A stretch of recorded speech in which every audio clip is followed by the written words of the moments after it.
বর্তমানে অনেকে শেয়ার মার্কেটে টাকা লাগাচ্ছে এবং অনেকে লস খাচ্ছে।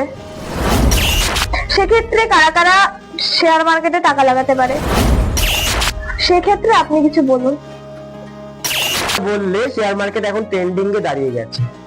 তো শেয়ার মার্কেটে অনেকে অর্থ লাগাচ্ছে, অর্থ চেক খাচ্ছে, কারা জানতে হবে। যাদের রাহু ডিস্টার্ব আছে, কোনোদিন লটারি বলুন বা ফাটকা টাকা বলুন বা শেয়ার মার্কেট জাতীয় কোনো জিনিস বলুন, কখনো হট করে বা অল্পতে সাকসেস পাবে না। রাহু কি হয়, রাহু যদি স্ট্রং থাকে অল্পতে অর্থ পায় বা হট করে টাকা পেয়ে যায়। সেটা লটারির মাধ্যমে হতে পারে বা টাকা পড়ে পেতে পারে, পরধন প্রাপ্তির যোগ থাকে। প্লাস রাহু স্ট্রং থাকলে অল্প খাটনিতে বা অল্প পরিশ্রমে বেশি ইনকাম। কিন্তু যাদের রাহু ডিস্টার্ব থাকে তারা কি করছে, শেয়ার মার্কেটে অর্থ লাগাচ্ছে, তাতে লোকসান খাচ্ছে। তো যাদের রাহু স্ট্রং রয়েছে, অভিজ্ঞতা অ্যাস্ট্রোলজার দেখে তারাই শেয়ার মার্কেটে টাকা লাগুক, আমার এটাই পরামর্শ থাকবে।